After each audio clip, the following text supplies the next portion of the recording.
Hey everybody, I want to talk about the number one injury in golf, and that's lower back pain. First, let's talk about why the lower back gets injured most.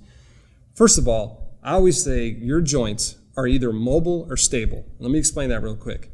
In your body, every joint in your body should be able to move in three motions or in three planes. Like your wrist can flex and extend, it should be able to rotate, and it should be able to hinge up and down. Every joint can move in three planes. Your shoulder can move in three planes, your hip can move in three planes, but some joints don't like to move in three planes.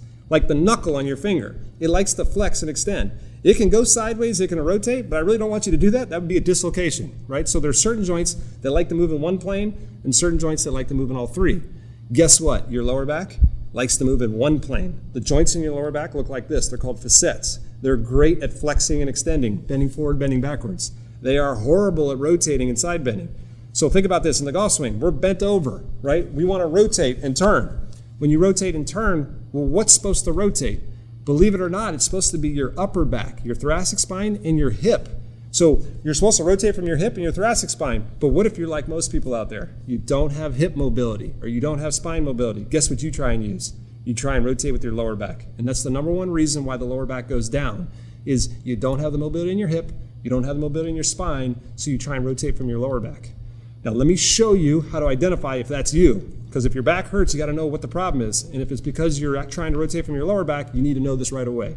The number one sign is called the reverse spine angle. Let me explain. Okay, if I rotate from my hip, I'm going to turn from my right hip. If I rotate from my spine, I turn from my spine, I bring my hands up here. If you were to look at my head compared to my pelvis, my head is farther away from the target than my pelvis. Right? So as I turn, my head is more to the right than my lower body to the target. People who try and rotate from their lower back, because the hip doesn't turn, the spine doesn't turn, they torque from their lower back. When they get to the top of the backswing, now their head is closer to the target than their pelvis. So they're leaning this way, where the normal person's leaning this way. So in your swing, just take your iPhone out, take your camera, videotape yourself from the front. If you get to the top of your swing and you are leaning towards the target, okay, those are big alarm bells going off here at TPI. That's called the reverse spine angle, and I always say it's not if, it's when you're going to get lower back pain. You can still hit a good golf ball from there. There's some great players in history that have played from reverse spine angle, but they also have some of the worst backs in golf. So here's the key, surviving the golf swing. How do I not hurt my lower back? Use hip mobility, use spine mobility. Don't try and rotate from your lumbar spine. How do I know if you're doing that?